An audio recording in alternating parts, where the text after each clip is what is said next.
welcome to another special pop-up episode tonight, Behind the Gate with Scott and Kate, as we are thrilled to have a surprise installment tonight. And we'll introduce you to our guest in just a moment, but looking forward to tonight. So I just want everybody to sit back and relax and enjoy the show. And of course, I'm joined with co-host Caitlin Wesley. And this episode, as the previous three, have been brought to you by Advanced Appetite. So, just wanted to let you know who our guest is tonight. And for the introductions, I'm going to pass it on to Caitlin to introduce our guest tonight. Awesome. Yeah, I'm excited to introduce a rising star in the Nova Scotia harness racing.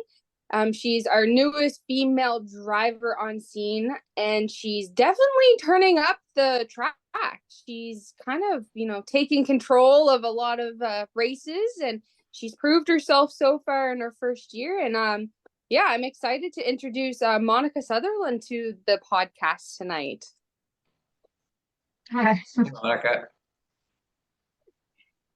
Awesome. Yeah. So before diving in, on the screen, we have your stats from 2023, which was your first year driving. You had 105 starts, 20 wins, 22 seconds, 14 thirds. Like, that's pretty huge. Like I can't imagine just the thrill of all of that.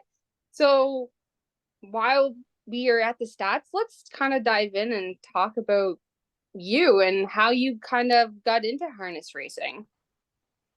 Yeah, so that was a pretty awesome first year for sure. Like definitely more than I expected, but it was pretty awesome. But yeah, I got involved like mostly through my family, like both sides are involved with harness racing. I guess you can say I was kind of bred into it, like my mom's side, my dad's side, but mostly through my dad and my grandfather. Like dad always had horses, so I kind of just got involved through him and we're still doing it together today. So yeah, it's a pretty family show, I guess. But yeah. Yeah, that's an impressive stat line, especially the driving average, Monica. Very, very good. 351 in Yeah. 105 starts. So congratulations, super year last year. And we're going to talk a little bit more about your foray down to the Meadowlands, and I can't wait to hear that. I've got a few questions for you on that. But Kate, you've got another question for Monica. Yeah. Who was your first horse like you ever jogged and trained? The first horse I jogged with my dad when I was little, I would say, and then but the first horse I ever jogged by myself was one of our own was East Coast Trinity. So I think I was like 16. I was kind of late, like getting into the jogging and training, but I was always around horses. I had my miniature pony that I kind of started with too in the cart, but first horse I jogged was a little later on, but I was glad I started then. We're still going now, so yeah. Yeah, no, that's great. You must be happy to see the many horse events that are taking place across the Maritimes and getting all these youngsters pumped up for maybe driving like yourself someday. Yeah, it's pretty awesome to see because that's how I started, I guess. So it's pretty Yeah, fun to watch. Yeah. yeah, no, that's good. Yeah. So at what point did you, I know you started when you were around 16, as far as getting kind of serious about the business. Um, what was the defining moment that made you say, I want to be a driver? I would say like I got my trainer's license in 2020 and then I did my first amateur race that year just kind of for fun with my own horse and even then I didn't really think I wanted to be a driver, just kind of wanted to focus on training, but I'd say after my first amateur race I was kind of hooked after that. So after that I just kept doing amateur races for like 2 years and got some more experience and confidence and then I went for my driver's license, but they definitely helped for sure. Made me realize, yeah. Yeah. Kind of tell us about your very first drive as a professional driver. Who was your very first drive, and kind of tell us what emotions you were feeling in your very first time behind the gate. My first drive was with one of our horses, East Coast Miss Haney. So it was her first start too. So we kind of had it together, both our first start. But yeah, I was pretty nervous, I guess, going behind the gate for the first time in a real race. But I think we ended up third, and I was happy with that. And just yeah, it all went good. So yeah, Oh, that's good. Yeah, that was my next question. I was going to ask you where you finished in your first lifetime drive. So, yeah, third anyway. So oh, good stuff. yeah. Of course, the Maritimes is known for, especially sending out, a great trainer with Claire McDonald, who's also an outstanding driver.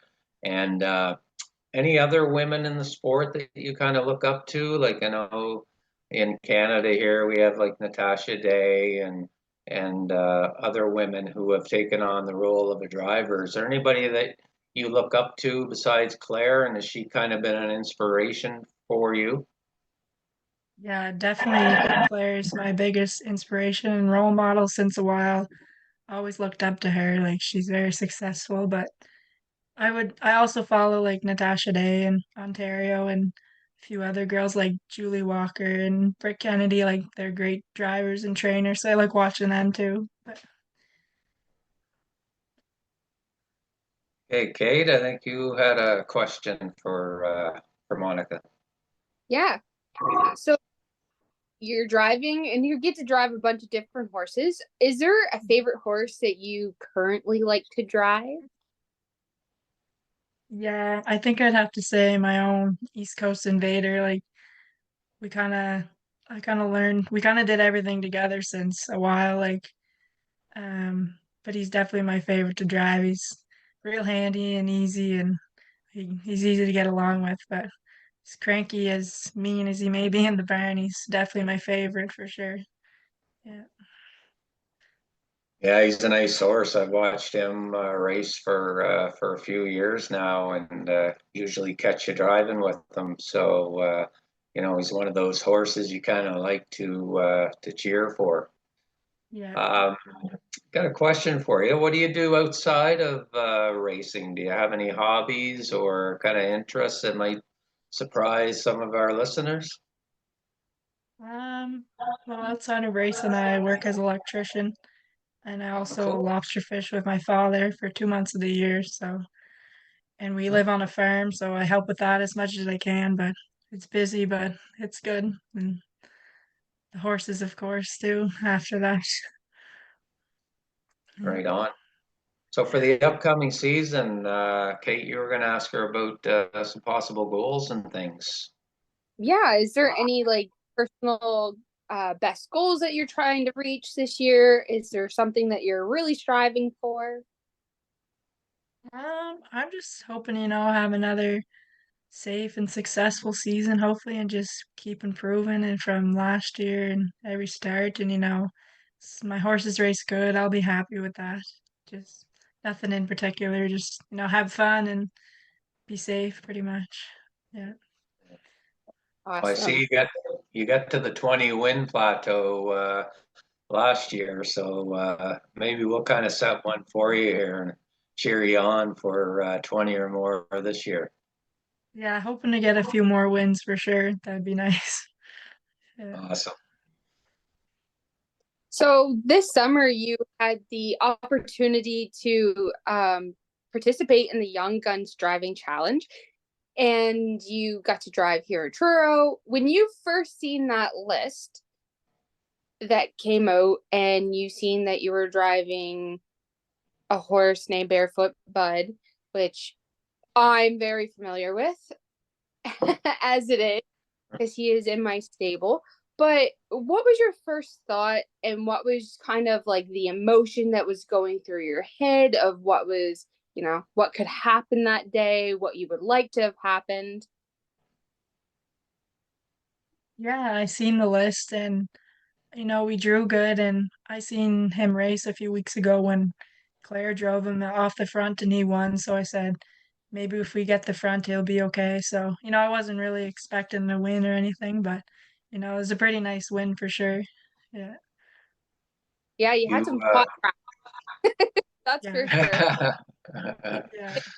Him out, he kind of likes he'll follow the gate out no problem. And when you hit quarter and 27-3, we were all like stunned that you had his attention, that you were right there with him, and everyone was still chasing you and he was still interested. So it was a really thrilling race for us as his owners, and someone that I've trained him, and he can be such a head case at times, just the way he is. And just to see him partner up with you was really, it was an exciting experience, because sometimes he's a touch and go horse, as you've seen and you've drove him. So it was a very exciting win for sure. Yeah, no, it was pretty awesome to win that. He's a nice little horse for sure. And we, the fractions were not really rated well, but it was just the way yeah, it went. But yeah. I was gonna say, yeah, 27-3, 57-1. Was he getting a bit tired at the tail end of her? Yeah, at the end of her, but we kept him going, and sure enough, he won. So kind of Oh, leaving that's out, awesome. there was the horse kind of drove him on, so that's what he wanted to go, whatever. Awesome. Well, we've got to ask you, Monica, of course, for any listeners out there that didn't know, Monica took part in the Meadowlands International Women's Day this past Saturday at the Meadowlands. And why don't you tell us, Monica, first of all, what did it feel like to get that? I assume you got a call or an email to invite you to, one of the biggest tracks, if not the biggest track in North America. Yeah, it was pretty awesome for sure. Just such a great opportunity. It was just I seen they advertised there for it, so I just applied in the first 20 girls. So sure enough, I was lucky to be able to go, and yeah, it was awesome. The Meadowlands is so nice. It was, and the race went well, and we got a third, almost second, but I was pretty happy with that. Weather conditions weren't great, but it didn't matter. I Uh, was just happy to be there anyways. Yeah. yeah, no, for sure. It must be. How did you feel about the adjustment from going like to a half-mile track that you're used to, and you've got the 9 hole at the Meadowlands, and it's a different type of beast on a big track like that. Yeah, first time on a mile track, it was definitely different for sure. You gotta rate the race different and everything's different. It's a huge track, but yeah, even Anybody we give you it any all point? Did anybody give you any pointers or anything on, yeah, yeah, actually yeah, the day before on Friday I got to go to Gateway Farms, so I got to okay. trade like Keelan McDonald from M&S invited us out, so I got to train with Joe Hollingway on the 1 mile track, so that definitely helped doing that before I got to train 4 horses, so training on it Okay. definitely helped beforehand, yeah. Oh no, that's awesome. So what Yeah. what other things did you do besides, of course, you took part in the race, but um, I know that you probably had a criteria when you were down there and got a chance to meet the other ladies, but including some fellow Maritimers. Of course, Mackenzie Sowers was there on Saturday night as well, and a young lady, Stacy McClenahan, who originated from the Miramichi area when she was young, and she was in there too. So, what did you kind of do to pass the time to leading up to the big event on Saturday night? Yeah, so we got there on Thursday and we went to NHL, like the Devils, New Jersey Devils were playing, so we went to a Oh, game Thursday night. And right on. then Friday we went to Gateway Farms, which was unreal. Like just there's like over 700 horses there. It's quite a spot. So I got to train some really nice babies and actually got to jog Battlefield, the horse I was driving Yeah. beforehand. So that was pretty cool. And then just the whole farm. And then Saturday, the race, of course, was awesome. Got to meet all the girls and it's pretty awesome. Cool to meet all them and race against them for sure. And then Sunday, we spent it in New York City. So it Oh, was wow. crazy, Nice. but it was pretty nice. Yeah. And then we came home Monday. So Awesome. it was a great trip Whirl, overall. Yeah. yeah, whirlwind trip. Anything, Caitlin, you wanted to ask about Monica's big trip to the Meadowlands? No, not really. Listening to it, like I feel like the more I listen to her talk about it, the more I want to go. I want to be there. I want to do it. I Yeah. said off camera, I said to her, my goal has been to, do my trainer's license. Hopefully this year I can get them and Yeah. then work drivers. I said, and Monica said, well, next time me and you should go. I was like, oh my God, that would be amazing. So I'm just taking it all in and being like, oh, how amazing it would be to just go and do an opportunity like that. Yeah. Oh, that's Yeah. awesome. Great experience for sure. Yeah. So is this maybe a yearly thing that they'll be having down at the Meadowlands every year? I think so. Yeah. They had it last year and then this year. Okay. So I would say so. Yeah. Okay, good. Well, hopefully you'll get a trip back to New Jersey next year again. Yeah. I'd love to go back for sure. Yeah. Awesome.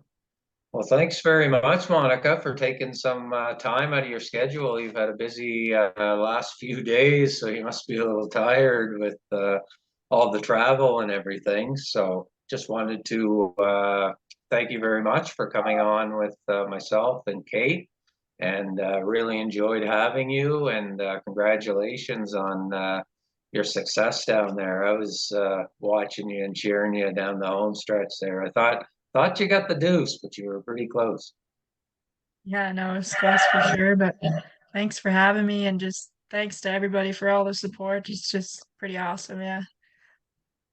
Yeah, and best of luck this season. I'm sure that the way that you're driving and the way you started your career, you're going to be one to watch for sure over the next few years. So best of luck.